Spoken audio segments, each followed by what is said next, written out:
May I repeat again what we said the other day about questioning?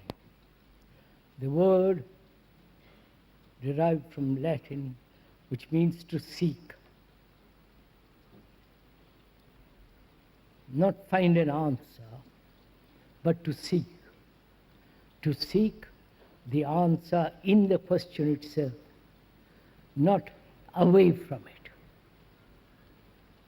And in answering these questions, we are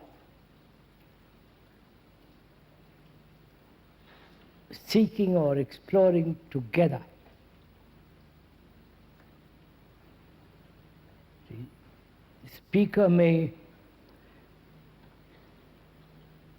explain, but together we are entering into this question. Together we are seeking to find out the truth in the question, not away from it. So we are sharing the question together and trying to find true, correct answer.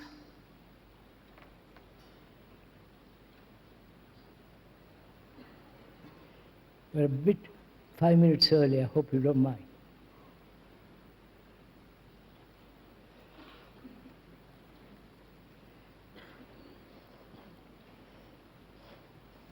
I am dissatisfied with everything.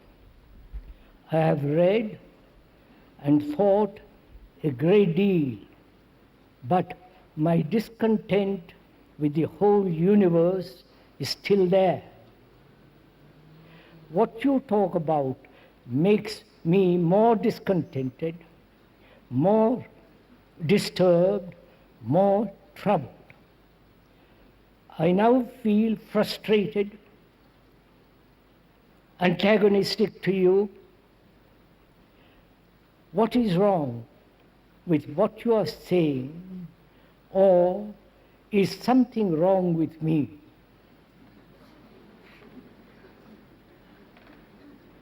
May I read it once more? I am dissatisfied with everything. I have read and thought a great deal, but my discontent with the whole universe is still there.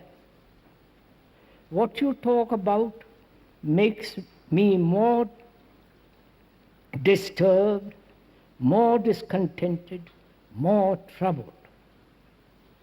I now feel frustrated and antagonistic to you. What is wrong with what you are saying, or is something wrong with me? Right?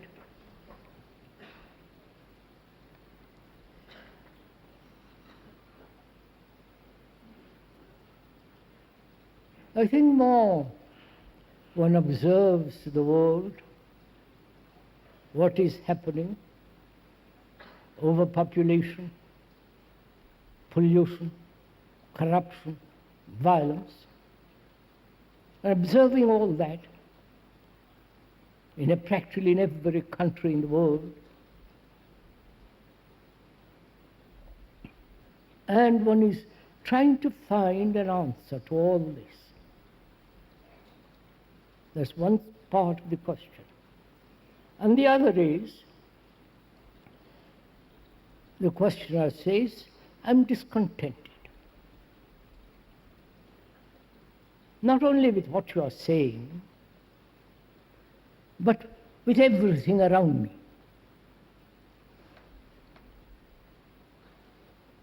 With my job, with my wife, with my husband, with my girlfriend, and so on, oh boy, whatever it is.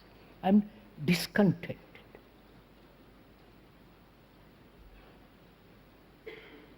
And that is the common lot for most of us. Either it becomes a consuming flame, or it is dampened down. by seeking some kind of satisfaction in various activities of life. And this content, instead of allowing it to become consuming flame, most of us almost destroy it. We are so easily satisfied. We are so gullible. We are so ready to accept. And so gradually our discontent withers away and we become the normal, mediocre human beings without any vitality, without any energy, without any urge to do anything. But the questioner says, I've been through all that. I've read a great deal. I've thought about life a great deal. Probably have been all over the world and have not found an answer to this discontent. And people who are thoughtful, aware of what is happening around them and in themselves, aware that politics, science, religion has not answered any of our deep human problems.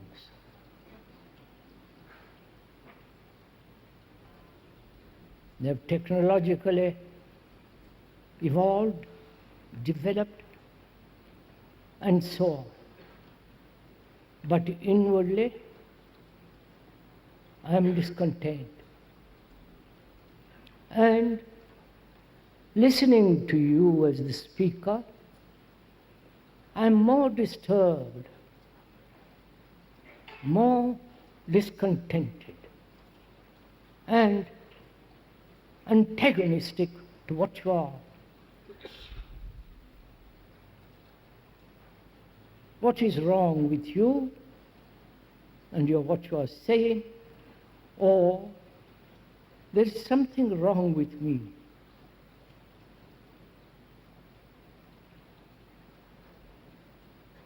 First of all, let us be very clear that when there is discontent, is that discontent per se, you understand, per se in itself, or you are discontented with something. Very complex. I may be discontented with the world, with the philosophies, with the various instructions of various religions. But that discontent is with something, towards something, or in something. It is not the discontent which has no cause and therefore can be ended. So, as we said the other day, where there is a cause, there is an end. Is this discontent, has this discontent a cause? And therefore it can be resolved, ended. Or this discontent has no cause.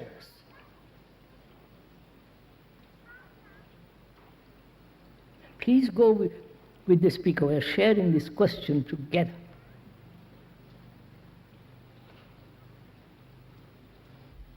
As we said, one can be discontented with so many things, as human beings are.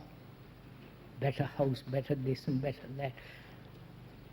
You understand? The moment there is a measure, there must be discontent. You've understood this? I'll go on. I'm glad you are antagonistic to what is being said. Instead of accepting, sitting quietly and saying yes, but I'm antagonistic to you.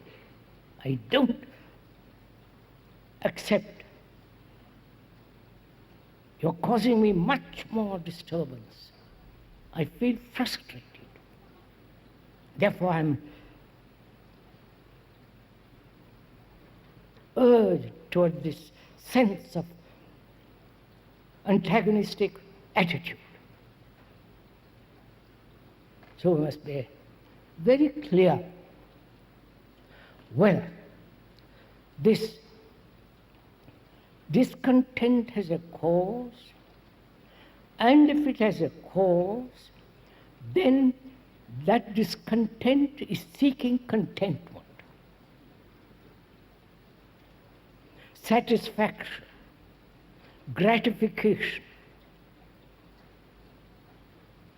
So this discontent creates the opposite, to be contented, to be satisfied, to be completely bourgeois, like the communists are.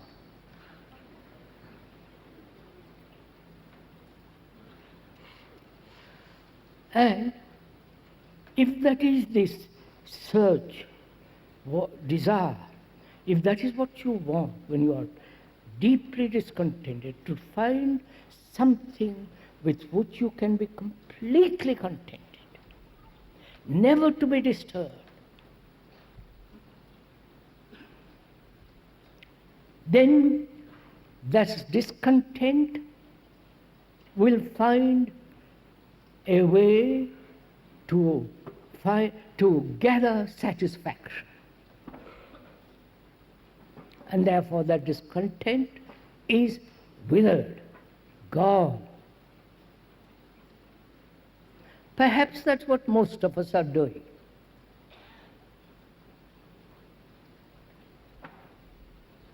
Probably all of you, if I may point out, you are discontented. You have been to this, to that talk, to that person, and so on, and you perhaps come here wanting some kind of satisfaction, some kind of certainty, some kind of assurance, some gratifying truth.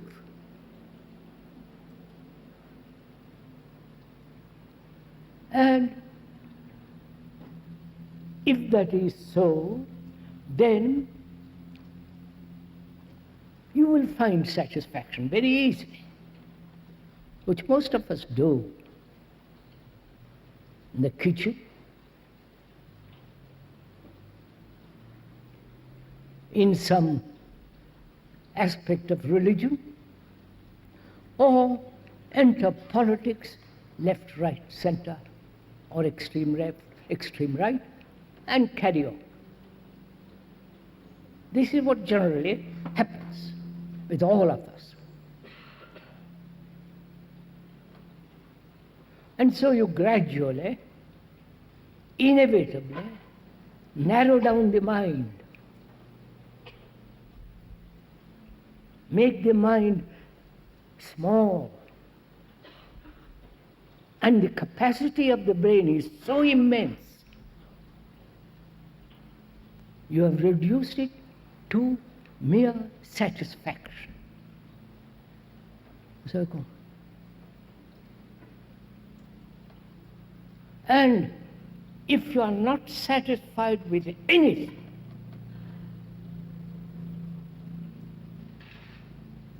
if you are discontented with the whole universe, as the questioner puts, not be dissatisfied because you haven't got a house, or you haven't got money, or you are not, at that level. So is this discontent has no cause, and therefore it's a discontent in itself, not because of something. Is that clear? Am I making this? We are getting together, are making this clear?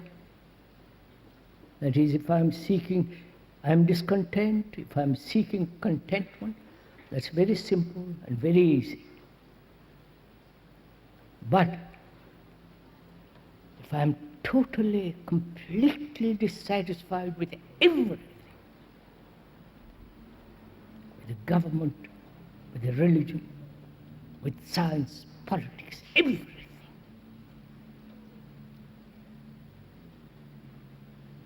and such people are rare.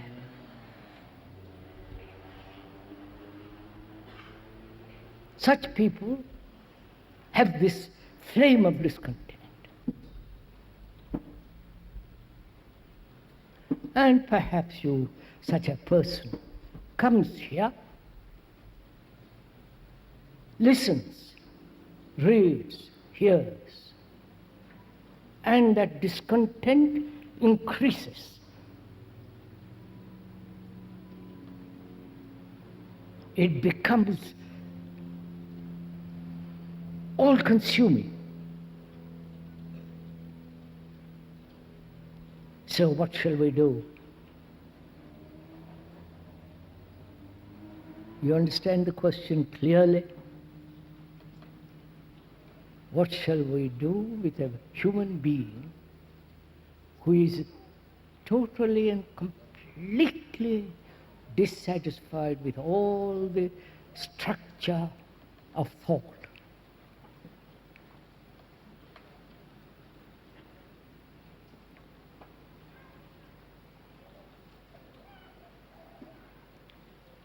As I said, such a person is a very rare human being.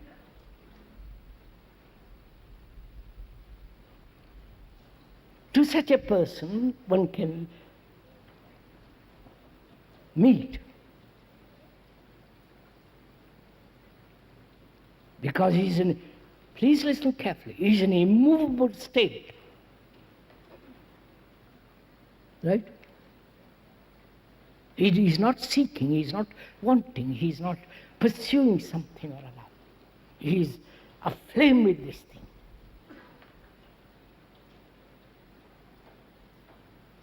And the speaker is also immovable. Right? You understand what I'm saying? What he says is so. Not because he is dogmatic, superstitious, romantic, or self-assertive.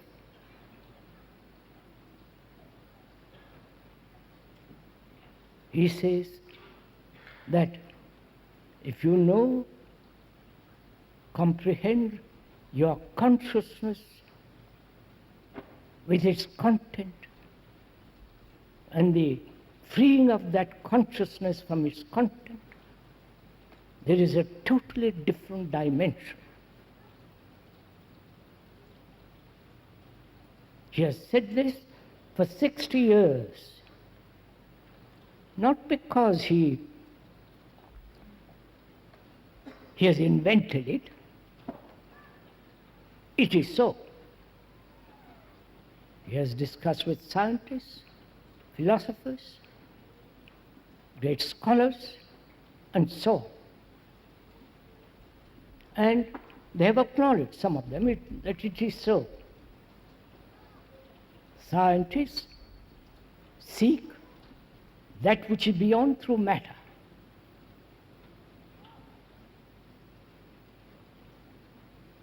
And the speaker says, human beings with their brain and heart and mind are matter, process. And instead of looking matter outside you, inquire into this matter, who you are matter. And you can go much more further. That and more, he has said. Ending of sorrow, ending of fear, and so on. And there are these two entities. One, are you following all this? One completely discontented. Nothing satisfies him. Words, books, ideas, leaders, politics, science, nothing. And so he's in a state of immobility. And the other is equally immobile, will not budge, will not yield. Are you following all this? What happens? When two human beings, one completely from his depth of mind and heart dissatisfied, and the other from the depth of his mind and the depth of his heart and so on, says, it is so. There are these two entities meet. Is that concrete what I'm saying? It's not romantic, it's not something invented, something out of imagination. This is so.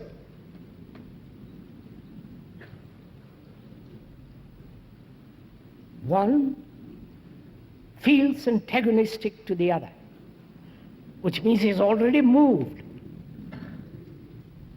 I don't know if you follow it.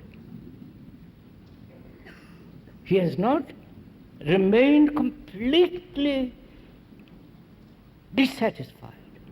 Moment he says, I am antagonistic to you, or you're talking all that, he has moved away from what is burning. Therefore, he has already suffered. I wonder if you understand it. And the other has no antagonism. He says it so.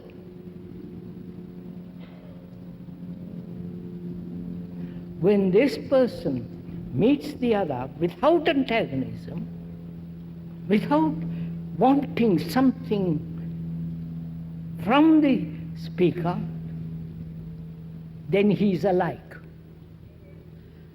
Have you understood this? I won't.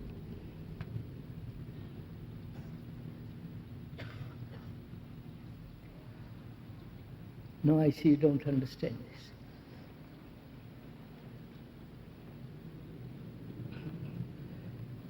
If this discontent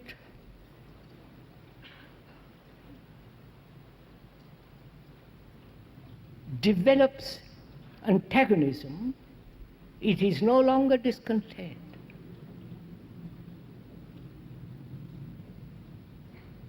Right?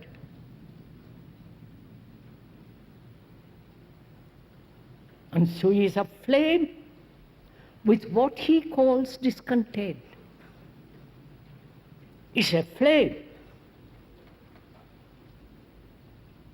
And the other too is a flame. Is that what it's called?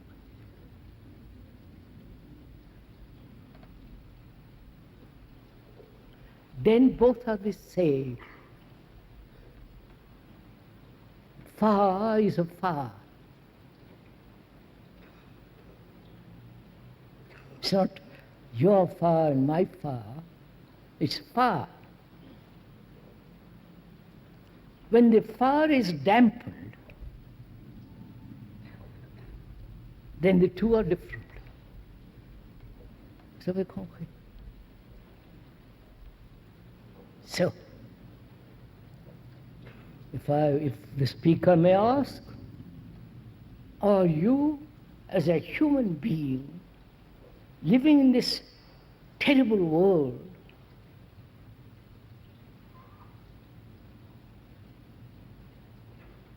and if you have followed, they are saying within 50 years the earth will be almost inhabitable.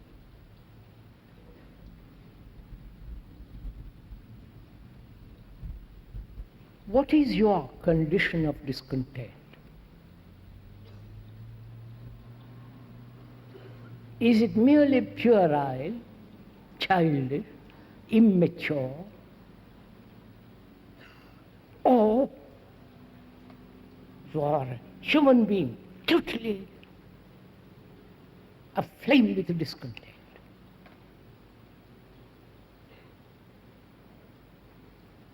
Never developing a reaction against that,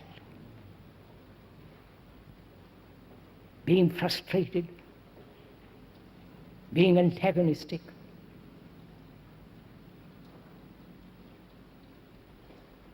But let that flame be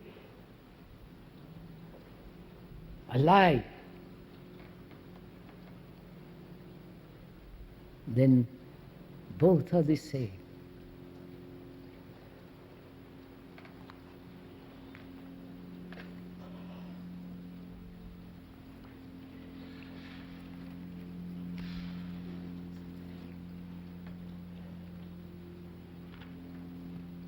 One realizes deeply the importance of awareness of one's inner and outer actions, yet one slips into inattention so easily. Must there be a Krishnamurti, the books, the cassettes to keep us alert? Why? Why this gap between understanding and immediate action? I'll read it again if I may. One realizes deeply the importance of awareness of one's inner and outer actions, yet one slips into inattention so very easily. Must there be a K, the books, the cassettes, to keep us alert? Why? Why this gap between understanding and immediate action? Right? You have understood the question? Why is inattention so easy, so common? It's taking place all the time. And to be aware of what is happening inside the skin and what is happening outside the skin. Sorry to use that word. And must there be somebody to remind you of it? Right? That's the question. Clothes don't make a man. Right? By putting on good clothes, you don't become a man. By putting on robes, monks, you don't become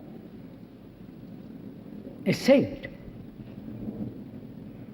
So either, let's see very carefully, either the clothes remind you that you must be constantly aware,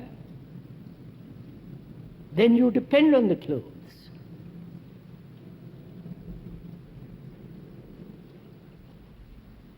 Whether clothes be some kind of like, that's unimportant. Or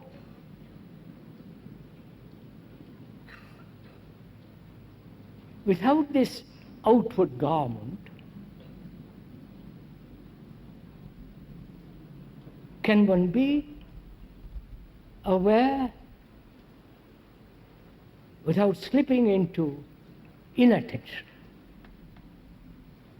And why is there a gap between understanding, realizing, comprehending, and immediate action? That's the question, right?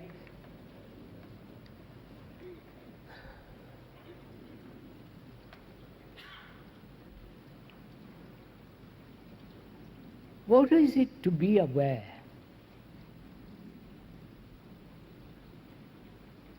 Is this awareness, whatever it is, we'll go into it presently, is it to be cultivated, developed through practice? Say, I must be aware, and meditate on that awareness, and remember, and have some kind of thing to remind you of it constantly. Whether a picture,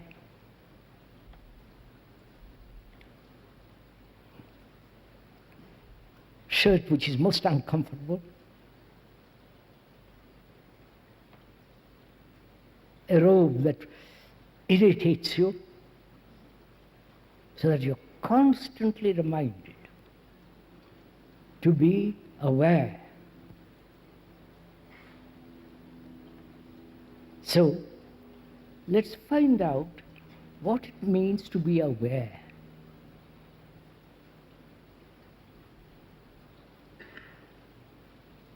We can't know everything that's happening in the world, right?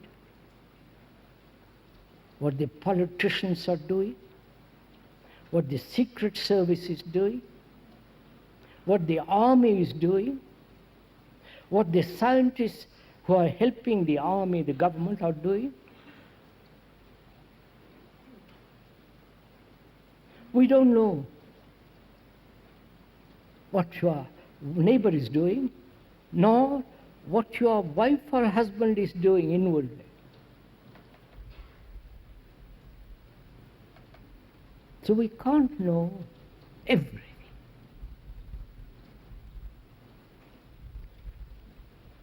But we can know or become aware this movement inwardly.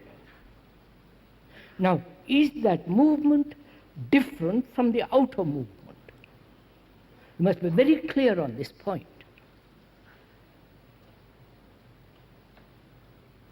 Is that which is outside, the pollution, the corruption, the chicanery, the deception, the hypocrisy, violence, is that very different from us, from each one of us? Or it's a movement out and a movement in?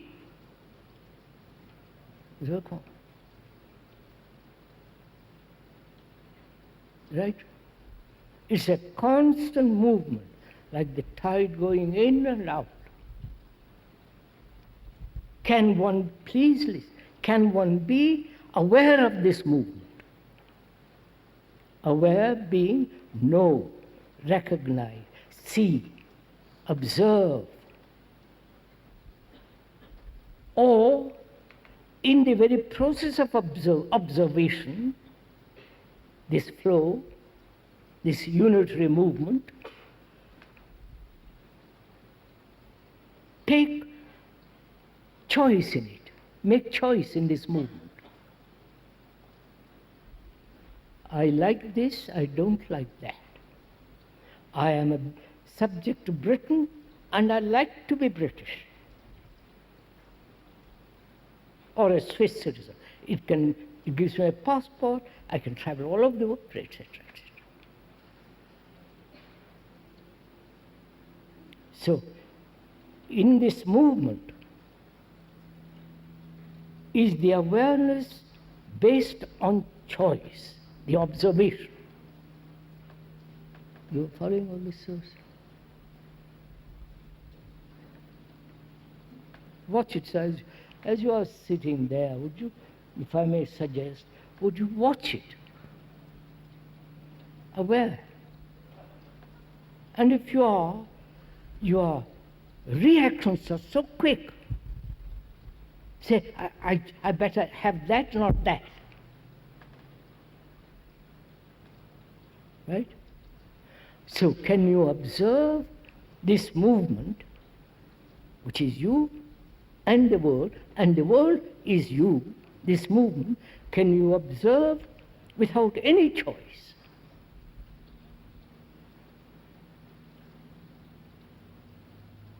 That observation is awareness, which you don't have to cultivate, which you don't have somebody to remind you of it. Books, tapes, and all the rest of it. Once you see for yourself the truth of this, that this movement out there and the movement in here are essentially similar. They may vary a little bit here and there, but it is the same movement that has created the world, the society, the army, the navy, the scientist, the politician. That movement is you.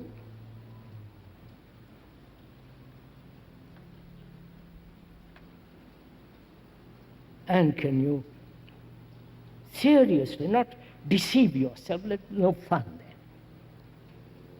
If you want to deceive yourself, you're welcome. But it doesn't lead anywhere. But if you want to go into it very, very deeply, awareness without choice and the observation of this movement without any direction, that requires not compulsive, lopsided, neurotic awareness. Saying, I'm aware. I'm fully aware. And you know jolly well he is not. Because you see by his actions, by his attitude, by his values, he's already lives in the illusion that he's aware. One has to be extremely watchful. And naturally, that attention, awareness cannot be constant. Cannot be. But to know it is not constant, you following this? To be aware that it is not constant is to be aware of inattention. I wonder was I accomplished that. Do you understand what? I don't know what I've said, but I'll come back to it.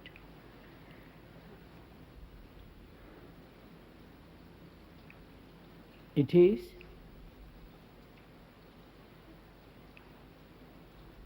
to be aware of inattention is attention. Right? And as one cannot reasonably, sanely say, I'm going to be alert from the moment I wake up to the moment I sleep. You can't. Unless you're a neurotic. Unless you have practiced and said, yes, I'm going to be aware, I'm going to be aware. Then it becomes words, it's no meaning. But if you see that this attention, awareness cannot be maintained all the time, which is a fact,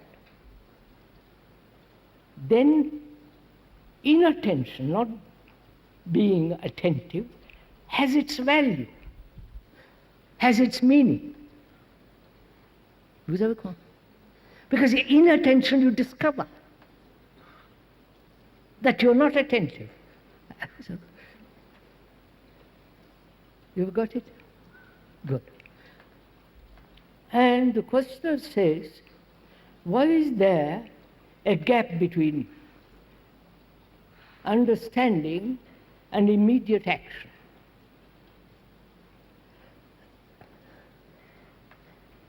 What do we mean by understanding?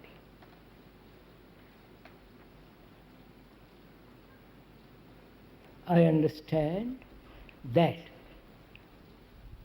communist world, Russia has entered Afghanistan. I understand that. I understand what terrible thing they have done. Not only Russia, but all countries have done this. And the present state in Afghanistan is terrible. I understand it. What has been the cause? The desire to expand, dominate, and so on. I understand it. Somebody explains this nature and the structure of the atom. I listen carefully. I say, yes, I understand what you're saying. I listen to some philosopher.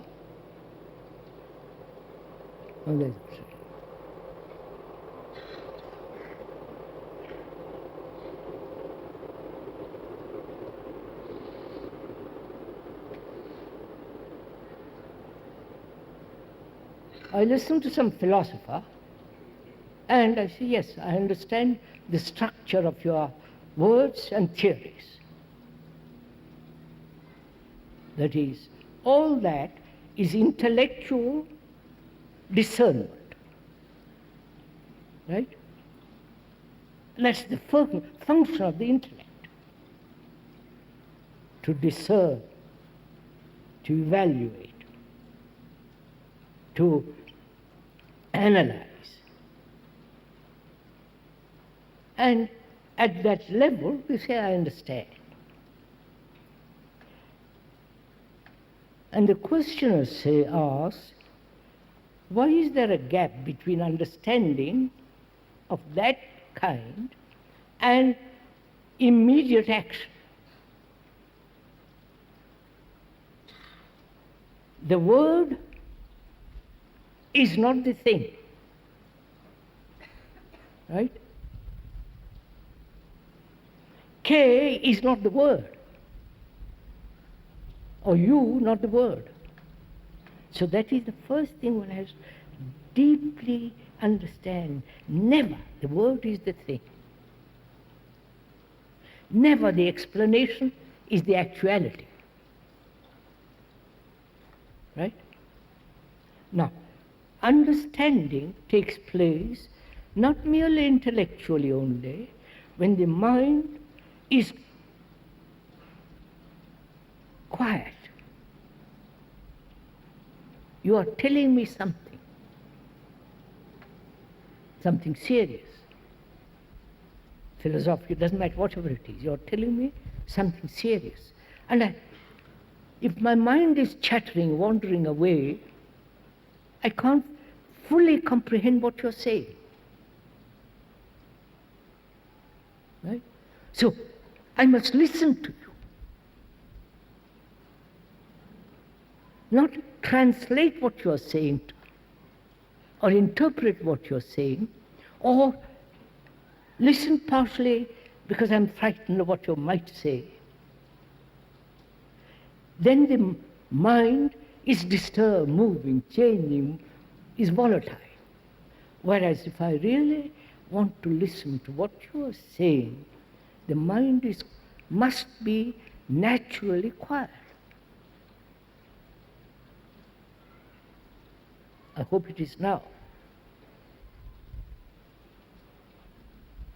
Then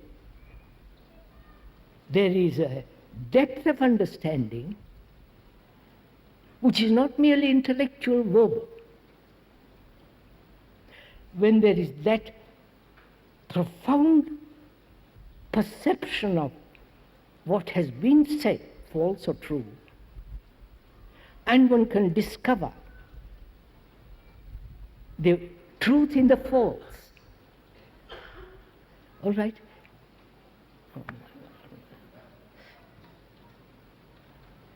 Then, in that state of silent observation, action is naturally immediate. There is no gap between the two. Look, sir, when you are standing on a precipice, you don't argue. Your intellect say, let's discern, let's all think about it. You jump away from the danger. Right? There is immediate action, which is a form of self-protection, which is healthy, natural, normal. You don't stand in front of a bus which is running you down, or stand looking at a dangerous snake or animal. It is natural, instinctive response to save yourself. Unless you are drugged and say, well, I'm going to stop the tiger, then of course, jump out of the window, show you how strong I am against gravity, and so on. But if the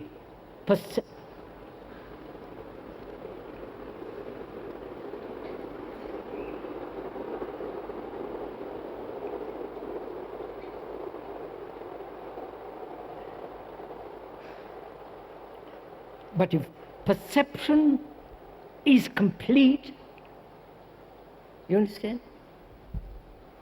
Which can only take place when the mind is quietly listening, not accepting, not denying, but listening. Then that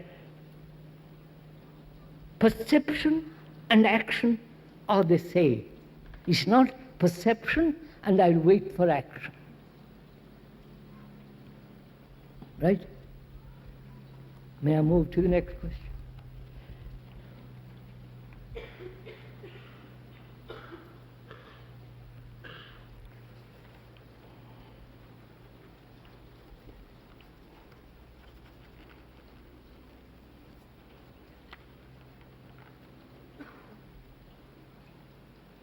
I have understood the things we have talked over during these meetings, even if only intellectually. I feel they are true in a deep sense. Now, when I go back to my country, shall I talk about your teachings with friends, etc.? Or, since I'm still a fragmented human being, will I not produce more confusion and mischief?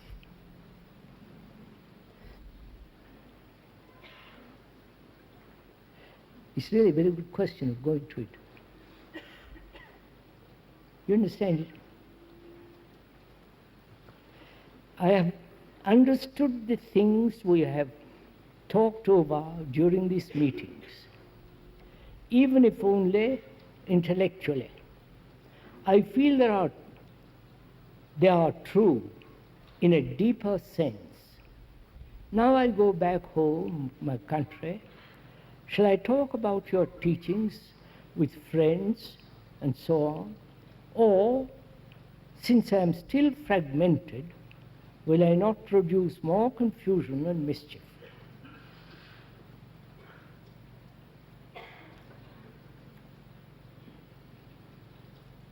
I have understood the things that you have talked about. The things. You know, the word thing comes from Latin res, which is thought. Go into it. The thing, the statue, the painting, the books, the edicts, the sanctions of the church, and so on, all of it are things. And thing is the movement of thought.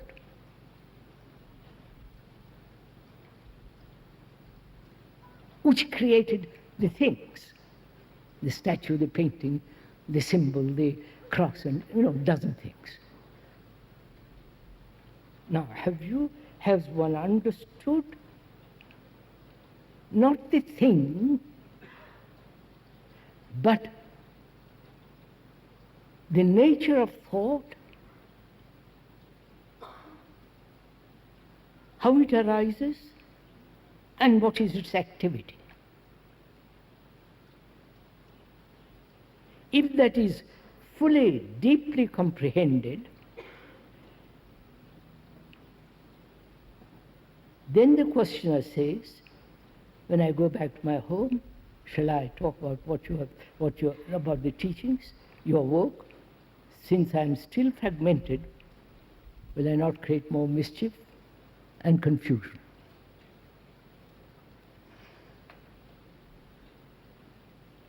This is really a very good question.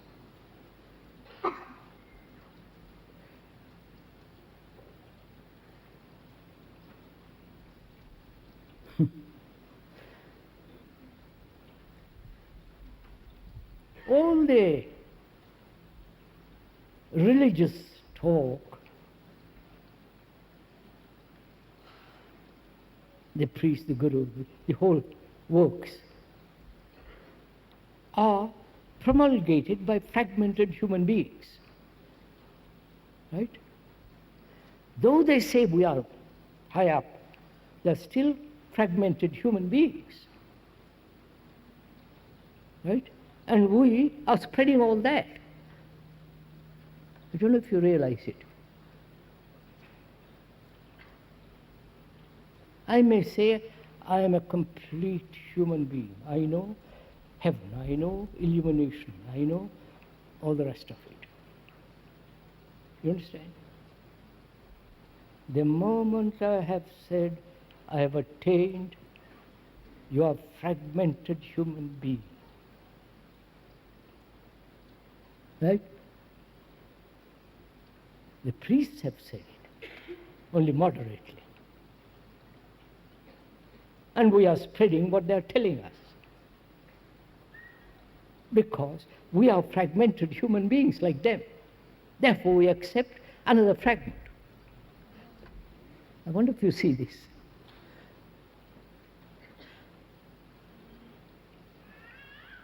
And the questioner asks, I've understood what you have said, somewhat, partially, not completely.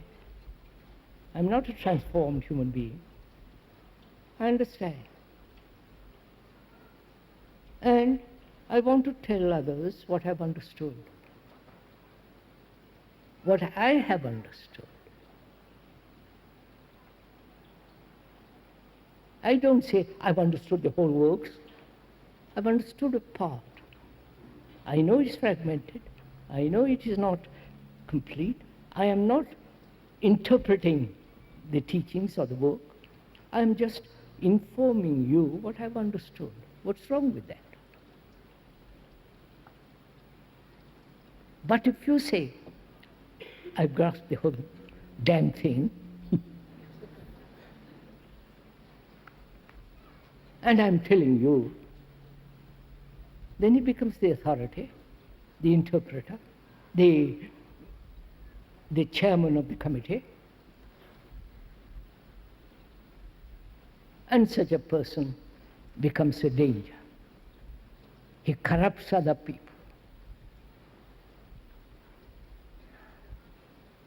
But if I have seen something which is true, I'm not deceived by it, it's true. I feel that in that there's certain affection, love, compassion, I feel that very strongly. Naturally, I can't help but go out. I mean, it would be silly to say I won't. But I warn my friends, say, look, be careful. Don't put me on a pedestal. You haven't put me on a pedestal. This pedestal is only for convenience, which doesn't give the speaker authority whatsoever.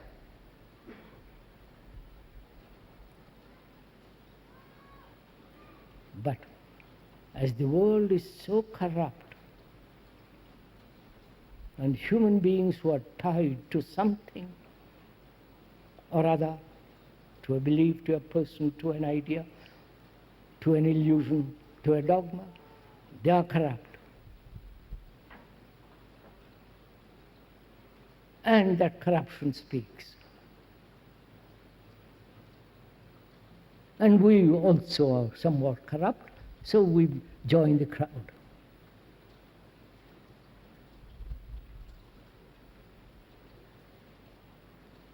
If you see beauty of these hills, the river, the extraordinary tranquility of a fresh morning, the shape of the mountains, the valleys, the shadows, how extraordinarily everything is in proportion, not made by the painter. Seeing that, won't you write to your friend and say, come over here, look at this.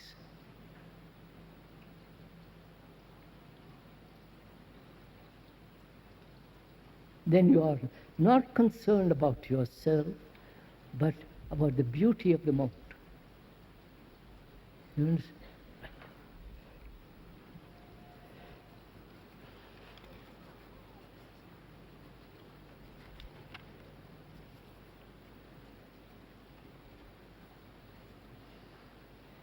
What do you mean when you ask us to think together? Do you intend that everybody who listens to you should think with you at the same time? Don't you think this is acting as a guru, leading people to follow your ideas, thoughts, and conclusions? This is rather a bore.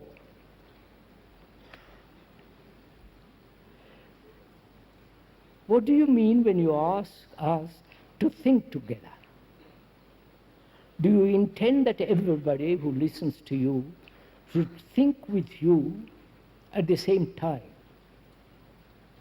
Don't you think this is acting as a guru, leading people to follow your ideas, thoughts, and conclusions? I wish you had never heard the word guru.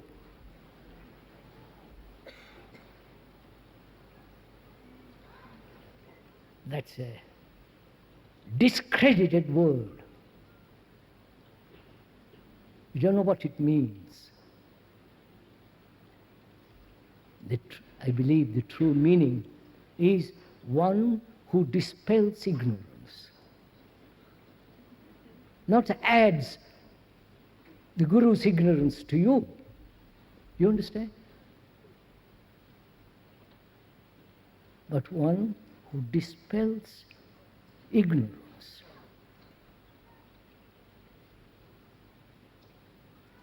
Not the ignorance of books, but the man who is unknowing himself as. That's the meaning of the word guru. And it has got other meaning too, which we won't go into. But and there have always been Western gurus from the ancient times. Understand? The priest, acting between you, whatever he calls God, or the Savior. This has also existed in India. And the questioner says, when you ask, when the speaker asks to think together, are you not setting up yourself as a guru? So let us examine what it means to think together when the speaker says, think together. He very carefully explained each time that it is not accepting what the speaker is saying. It's not agreeing. It's not to accept the ideas, the conclusions which he may have. The speaker, in fact, has no conclusions. But he says, think together in the sense, let's both of us observe together. Observe, and let's find out what it means to observe.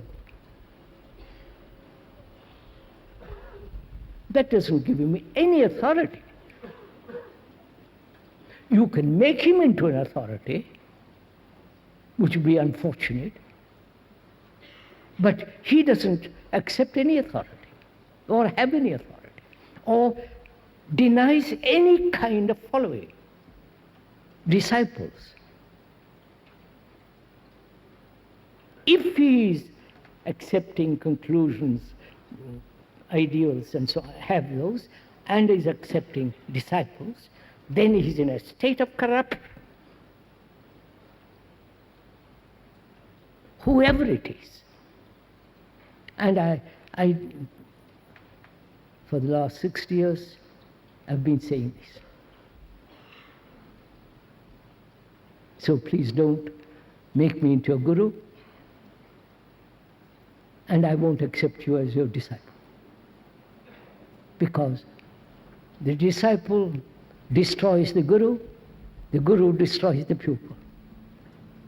Yes, swallow that pill.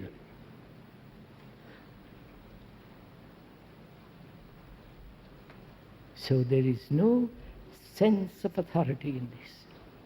And when he says think together, it's very simple. If I am prejudiced, if I am all kinds of nauseating, compulsive, neurotic conclusions, and I say, let's think, which means I want to force it on you. But he says constantly, together, which means share together what we are observing, out there and in here. That's all.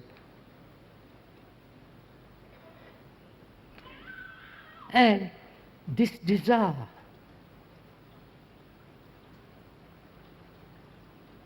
this longing for somebody to tell us,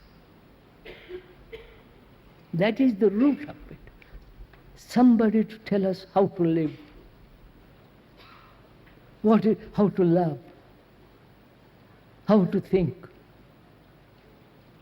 That is, education has been how to think. You must think this way. And most of us, unfortunately, young and old, long for some shelter. The more romantic, the more pleasurable, the more satisfying, the better it is. Apparently, we seem to be incapable of standing alone. You know, that word alone means all one.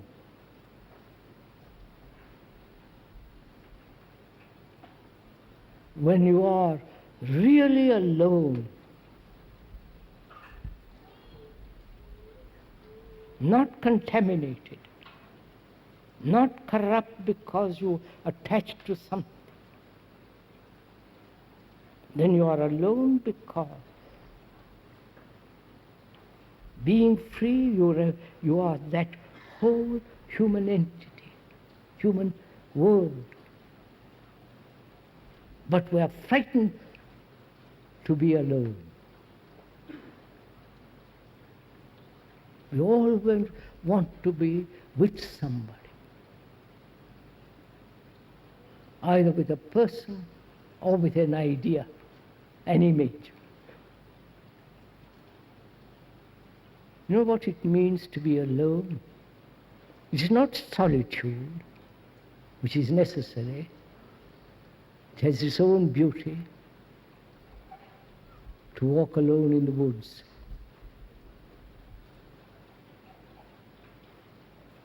to walk alone along the river, not in hand with somebody or other, but to be alone. Solitude, which is different from aloneness.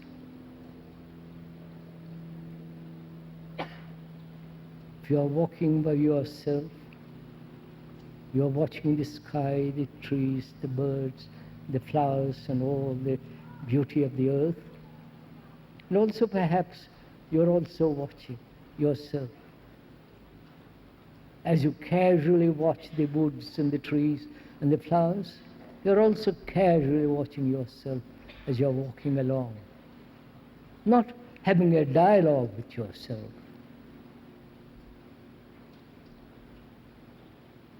Not carrying your burdens with you. You've left those at your home. So solitude reveals your loneliness, your vanity, your sense of depression, and so on, so on. And when you have finished with solitude, there is the other, which is not a conclusion, which is not a belief, which is not doing propaganda, telling you what it means to look. That's not propaganda. That's not pushing you in any direction. Because when you are directed, when you are guided, then you become a slave. And therefore you lose totally freedom from the very beginning. Freedom isn't at the end, at the beginning. Contrary to the communists say, that freedom can only be given to the disciplined, who know how to live and so on. They are the dictators to tell us how to live, as the gurus and so on do. So we become their slaves. And where there is no freedom, there is no love and truth.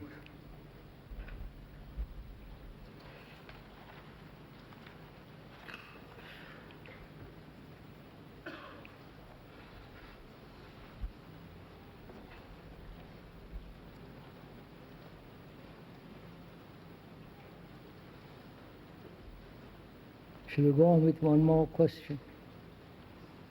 You aren't tired? Why does sex play such an important part in each one's life in the world?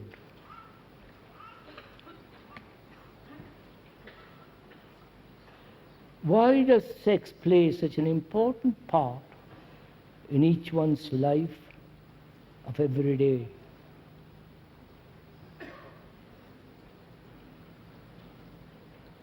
Why do you ask me?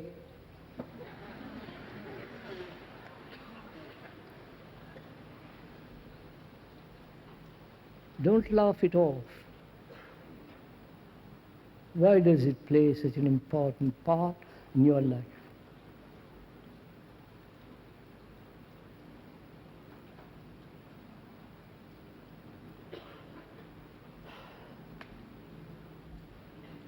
You know, there's a particular philosophy, especially in India, called Tantra, part of Tantra, which encourages sex.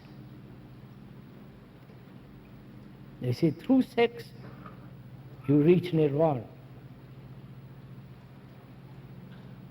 It's encouraged. So that, I won't go into all the horrible details of it, so that you go beyond it. And you never do.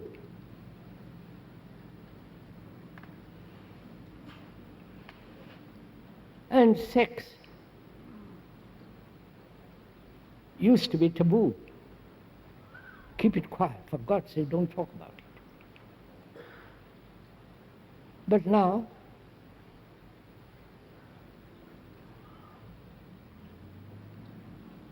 I remember hearing on a television saying sex at any time, at any place.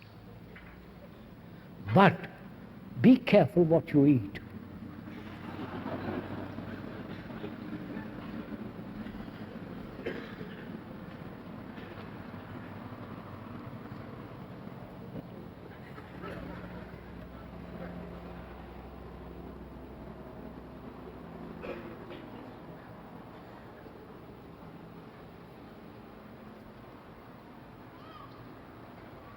Why has sex become so important in our lives?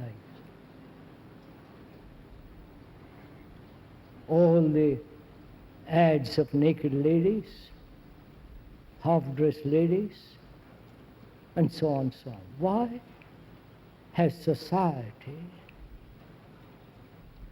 not only at the present period, but also always, why has sex been so deeply embedded in man, apart from producing children? I'm not talking about that. Why?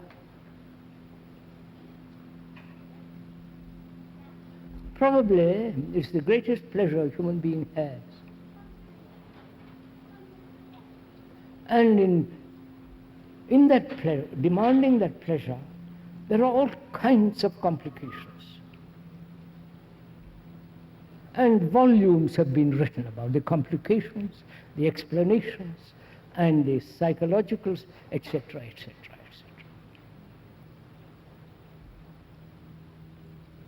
But they have never gone into this question. I have not been told they may be, never asked this question, why human beings have made this thing so colossally important in their life. Why?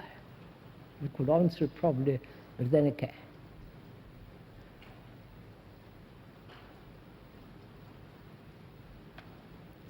Let's go into it, shall we? I'm not telling you about it, you know it better. We are looking, observing, asking. As we said, maybe one of the greatest pleasure and freedom in that pleasure. Right? Our life is in a turmoil.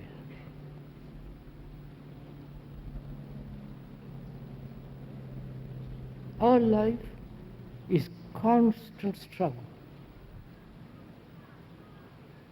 Nothing original. Nothing creative. I mean, I'm using that word very carefully. The painter, the architect, the wood carver, he may say, it is creative. The woman who bakes a bread in the kitchen, kneading it, say this is creative also. And sex is also creative, they say. So what is creation? What is it to be creative? You understand? The painters, the musicians, Beethoven, Mozart, Bach, and the Indian singers with their devotion.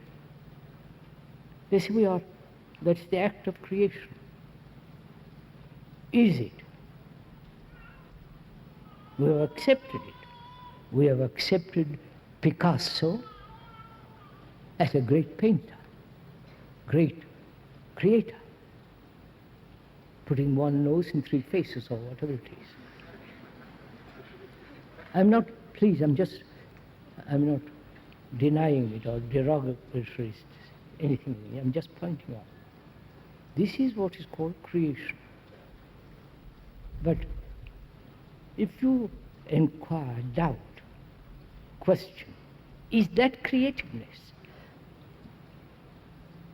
Or creativeness is something totally different. That is, you are seeing the expression of creativeness, right? In the painting, in a poem, in a prose, in a statue, in music, that is expressed according to his talent, to his capacity. It may be great capacity or a very small capacity. It may be modern rock or Bach. Sorry to compare the two. They are really quite incomparable, but it doesn't matter. So, and we, human beings, accept that as creative, because it brings you name, money, position. You are in the same room as the great artist.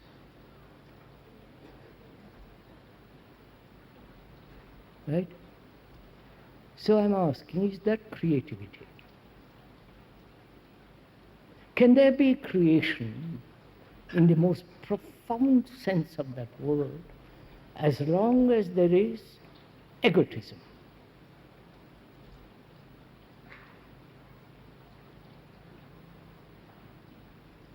As long as there is the demand for success and money, and the recognition of that.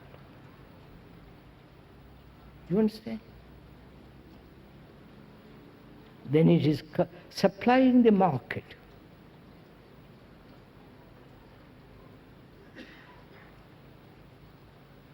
Don't agree with me, please. I'm just pointing out. I'm not saying I know creativity, you don't. I'm not saying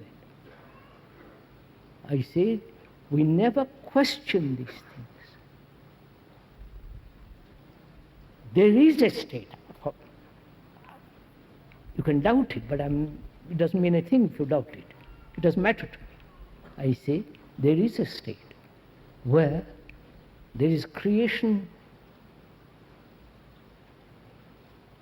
where there is no shadow of selfishness. That's real creation, which does not need expression. It doesn't need fulfillment, which is myself fulfilling, or that fulfilling. It is creation. You know, I don't want to go into all this. The origin of the world. The Christian is God, you know, of the Genesis, suddenly came into being. The other is evolution. But not. And perhaps sex is felt to be creative, apart from children. And also, has it become important because everything around us is circumscribed. You following me? Everything around us, the job, the office, going there every day for 50 years.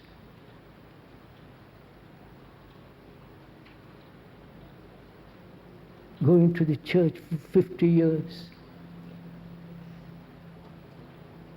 Following some philosopher, some guru, you follow? All that has deprived us of freedom.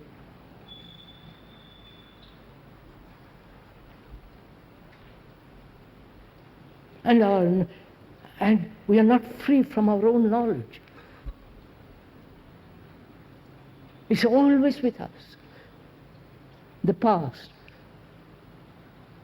You following all this? And so, sex, perhaps there's freedom there. But also there too is circumscribed.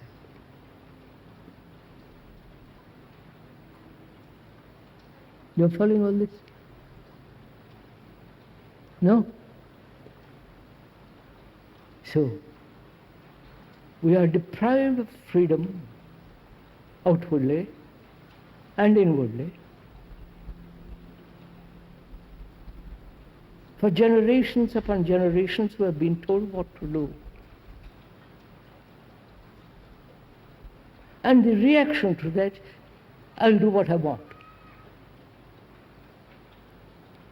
Which is also limited, based on your pleasure, on your desire, on your capacity, and so on and so on. So, where there is no freedom all round, both outwardly and inwardly, and especially inwardly, then we have only one source, which is called sex. Is that right?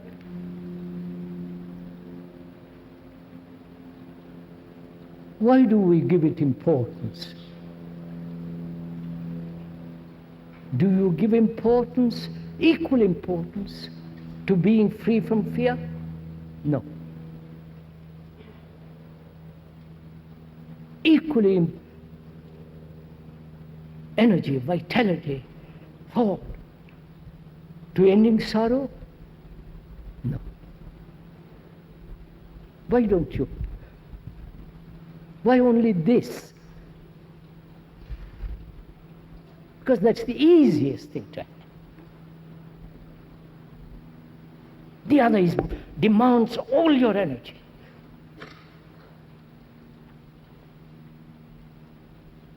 Which can only come when you're free.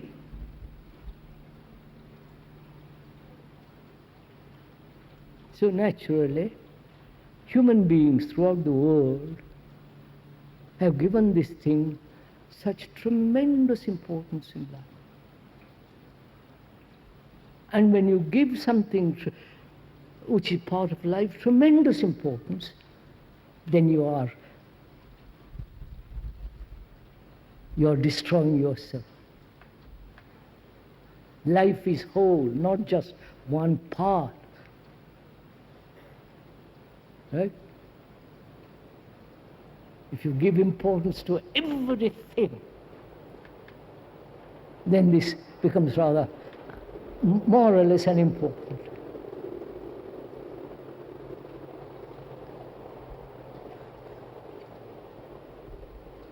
And the monks and all those people have denied all this and turned their energy, at least they think they have turned their energy, to God. But the thing is boiling in them. You can't suppress nature. But when you give that thing only all importance, then you're corrupt, you understand?